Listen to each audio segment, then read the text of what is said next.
Assalamualaikum dan salam sejahtera. Pada kali ini, satu lagi isu pendidikan yang ingin saya kongsikan kepada rakan-rakan semua, iaitu berkenaan dengan pengumuman rasmi yang dibuat oleh Kementerian Pendidikan Malaysia yang kemudiannya dimuat naik di portal rasmi Kementerian Pendidikan Malaysia, seperti yang anda lihat ini. Okey, ini ialah saya sekarang berada di portal rasmi Kementerian Pendidikan Malaysia dan kita akan lihat satu pengumuman yang dimuat naik di laman ini. Di bahagian ini ada pengumuman. Okey, kita akan cuba lihat pengumuman yang saya maksudkan. Hari ini 19 Ogos 2020, pengumuman yang dibuat oleh Kementerian Pendidikan Malaysia ialah tentang garis panduan penggunaan logo Kementerian Pendidikan Malaysia. Seperti yang kita ketahui bahawa sejak tahun 2016, Kementerian Pendidikan Malaysia telah menggunakan logo jatah negara seperti yang ini, di mana tertera nama Kementerian Pendidikan Malaysia di bawah logo jatah negara ini. Hari ini 19 Ogos, satu garis panduan tentang penggunaan logo ini dimuat naik dalam portal rasmi. Mari kita lihat tentang garis panduan yang dimaksudkan ini. Okey, ini ialah garis panduan penggunaan logo rasmi Kementerian Pendidikan Malaysia. Latar belakang, Kementerian Pendidikan Malaysia melalui Unit Komunikasi Korporat UKK sering menerima permohonan penggunaan logo rasmi kementerian di bahagian-bahagian promosi bagi program dan aktiviti anjuran daripada bahagian jabatan agensi di bawah KPM, individu, syarikat korporat, badan bukan kerajaan, NGO dan agensi kerajaan. Sehubungan dengan itu, garis panduan penggunaan logo rasmi KPM ini dikeluarkan untuk rujukan dan panduan kepada pihak-pihak yang berkenaan. Okey. Ini ialah tujuan dikeluarkan untuk menjelaskan mengenai prosedur dan tata cara penggunaan logo rasmi KPM serta peraturan-peraturan penggunaan logo yang ditetapkan kepada individu, NGO, syarikat dan agensi kerajaan untuk kelulusan penggunaan logo rasmi KPM. Ini adalah berkaitan dengan perkara 2, iaitu tentang tujuan. Kemudian kita lihat perkara 3, objektif. Okey, melindungi logo rasmi KPM daripada dieksploitasi, mewujudkan sistem kawalan yang berkesan ke atas penggunaan logo rasmi dan memelihara nama baik, image, credibility dan reputasi KPM melalui penggunaan logo secara sah dan bersesuaian. Perkara 4, kelulusan penggunaan logo KPM. Kelulusan penggunaan logo diberikan kepada program yang tidak menyentuh sensitiviti dan keharmonian masyarakat dari segi agama, kaum, budaya serta tidak bertentangan dengan peranan dan tanggungjawab KPM. Okey. Perkara 5, permohonan penggunaan logo. Surat permohonan perlu dikemukakan kepada Unit Komunikasi Korporat UKK KPM sekurang-kurangnya 30 hari sebelum tarikh penggunaan logo. Okey, ini prosedur dia. UKK KPM akan memproses permohonan dengan merujuk kepada bahagian atau jabatan atau agensi berkaitan sekiranya perlu sebelum mengemukakan syur kepada Ketua Setiausaha KPM. Kelulusan penggunaan logo rasmi KPM hanya diberikan oleh Ketua Setiausaha KPM sahaja.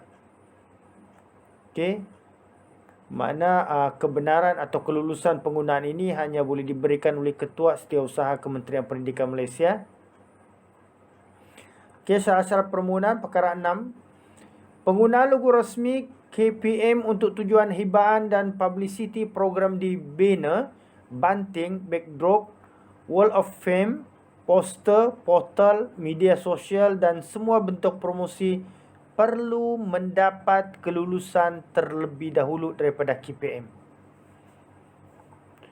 Permohonan perlu memaklumkan tarikh penggunaan logo iaitu tarikh mula program dan tarikh tamat program.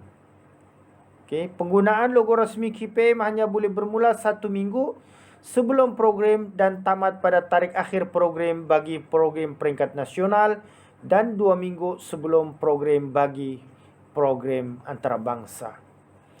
Pemohon wajib mengemukakan rekaan banner atau banting, backdrop atau yang berkaitan sama ada poster, portal dan sebarang bentuk hibahan yang menggunakan logo rasmi KPM bersama surat permohonan untuk kelulusan. Penggunaan logo KPM pada sijil penyertaan atau sijil penghargaan tertakluk kepada program dan aktiviti yang dijalankan oleh syarikat, korporat, NGO dengan kerjasama Kementerian Pendidikan, bahagian jabatan, agensi di bawahnya sahaja. Bagi program yang dijalankan oleh pihak luar, tanpa kelulusan daripada kementerian dan agensi, penggunaan logo di dalam sijil penyertaan atau sijil penghargaan tidak dibenarkan sama sekali. Kementerian berhak untuk menolak sebarang permohonan penggunaan logo rasmi KPM yang didapati tidak bersesuaian dengan program atau aktiviti yang dijalankan. KPM berhak mengambil tindakan ke atas mana-mana pihak yang menyalahgunakan logo rasmi KPM bagi tujuan yang dinyatakan di atas dan penggunaan logo yang tidak mendapat kelulusan. Okey, perkara 7, syarat-syarat penggunaan logo.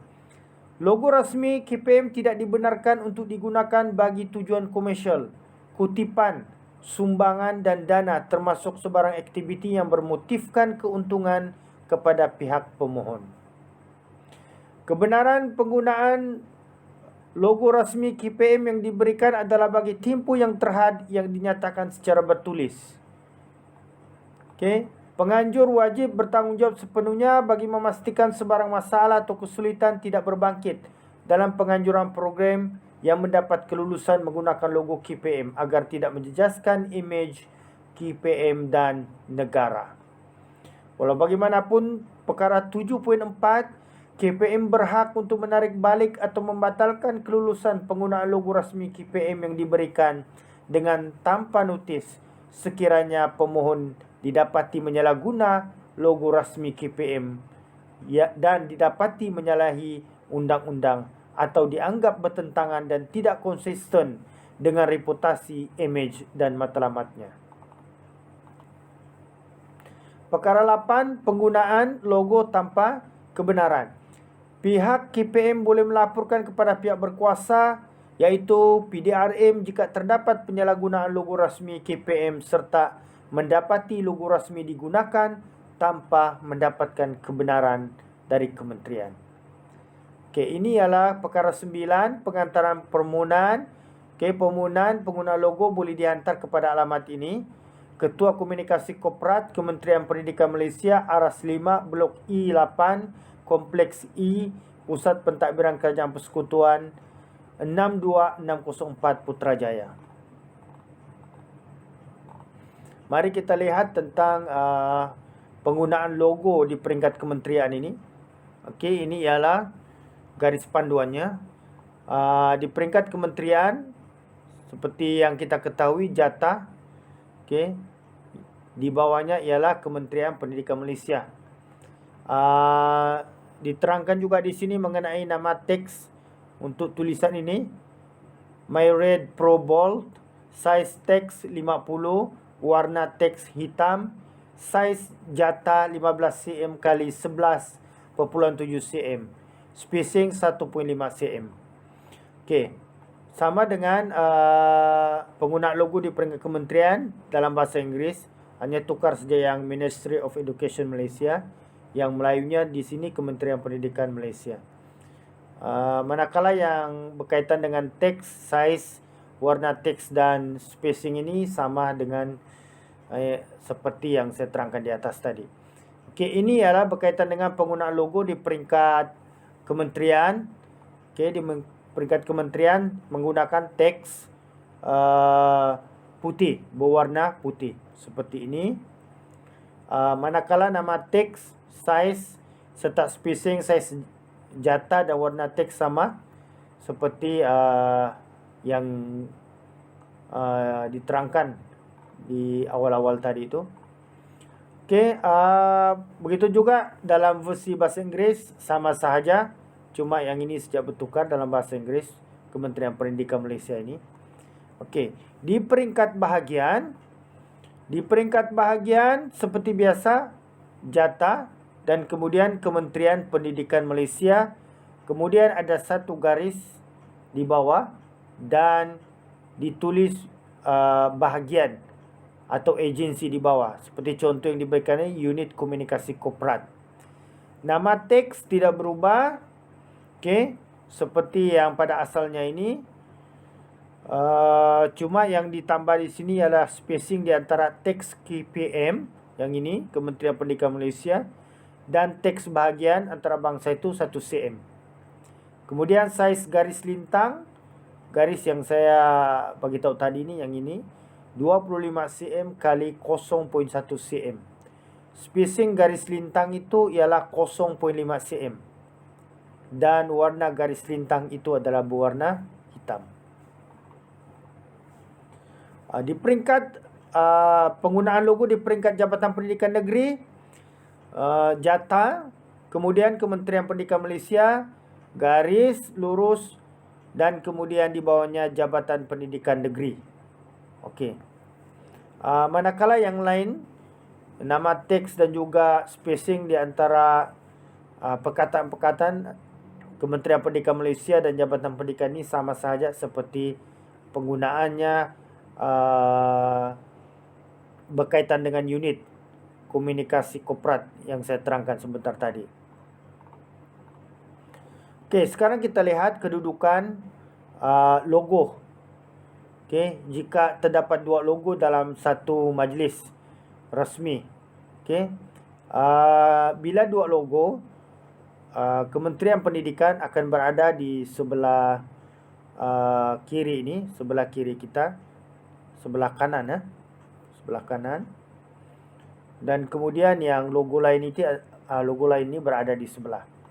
Jika kedudukan 3 logo atau ganjil bilangan logo, maka Kementerian Pendidikan, logo kementerian berada di tengah, logo yang kedua di sebelah kiri dan kanannya, iaitu logo kedua dan logo yang ketiga.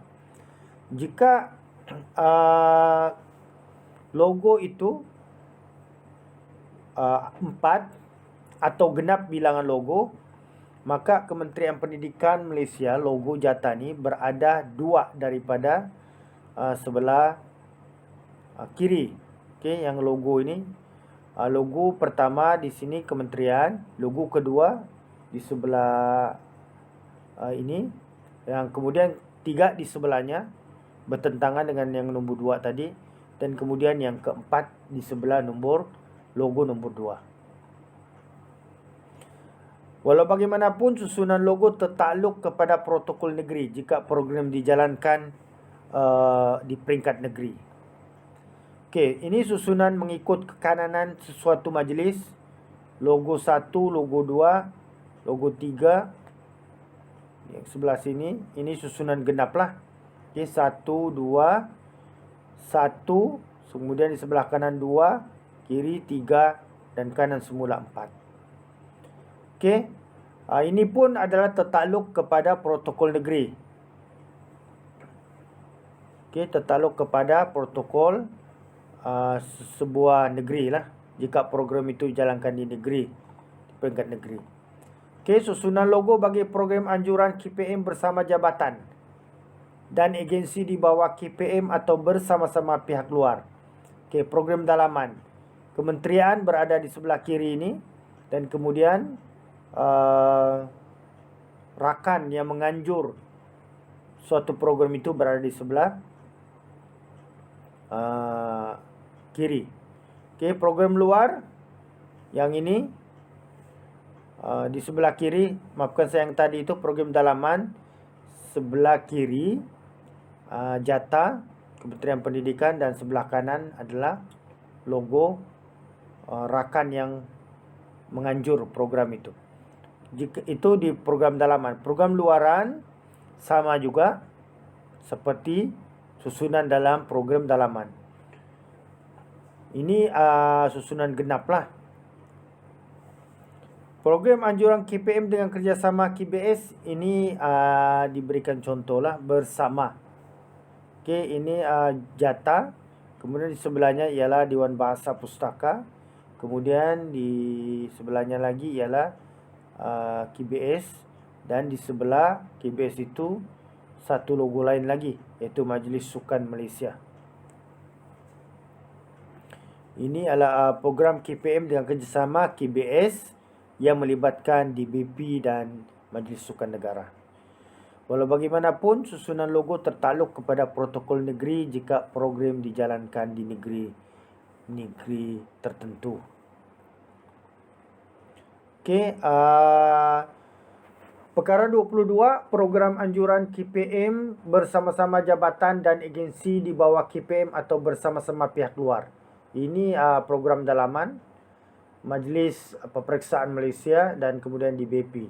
DBP ini mengapit dengan Majlis Peperiksaan Malaysia logo Jata. Diapitlah di sebelah kiri dan kanannya. Okey.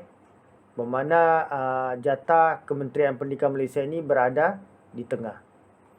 Program anjuran KPM dan kerjasama KBS dan GPA susunannya ialah seperti ini. 1 berada di sini, 2 di sebelah kiri, 3 di sebelah kanan, kemudian 4 di sebelah kiri lagi, dan 5 di sebelah kanan. Okey.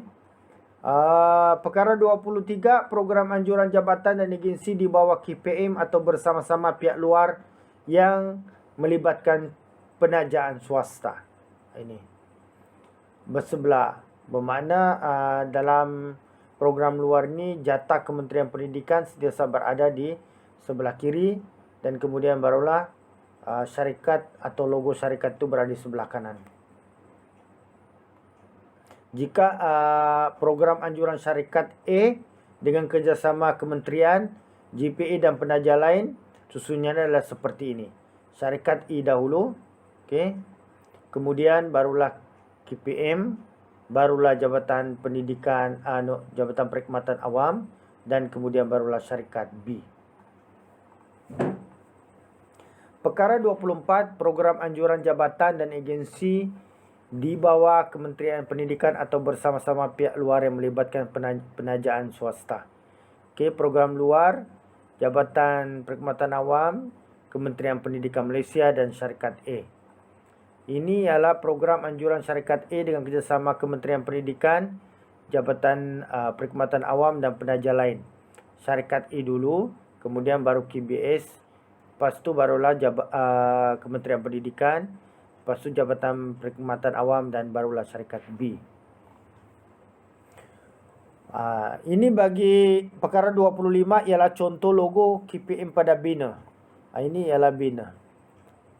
Contoh yang diberikan pelancaran Bulan Kebangsaan dan Kibar Jarur Gemilang 2020 28 Julai 2020.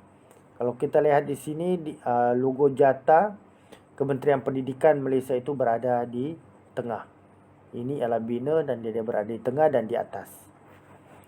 Okey, bagi banting perkara 26 contohnya itu adalah seperti ini juga, seperti bina tu dia berada di tengah dan berada di atas. Okey. Bagi poster atau infografik tetap juga seperti ini, cuma yang kita lihat di poster ini dia masih berada di atas dan juga di tengah-tengah. Okey.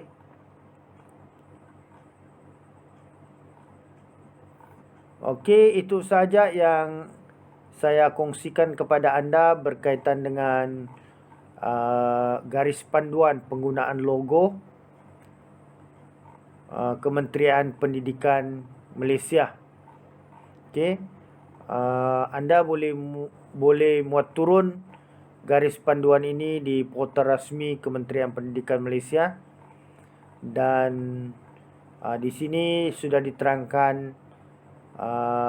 berkenaan dengan penggunaan logo, permohonan dan sebagainya seperti yang saya terangkan tadi secara lengkap dan menyeluruh. Okey, sampai kita berjumpa lagi di lain-lain isu yang akan kita perbincangkan. Salam hormat. Assalamualaikum warahmatullahi wabarakatuh.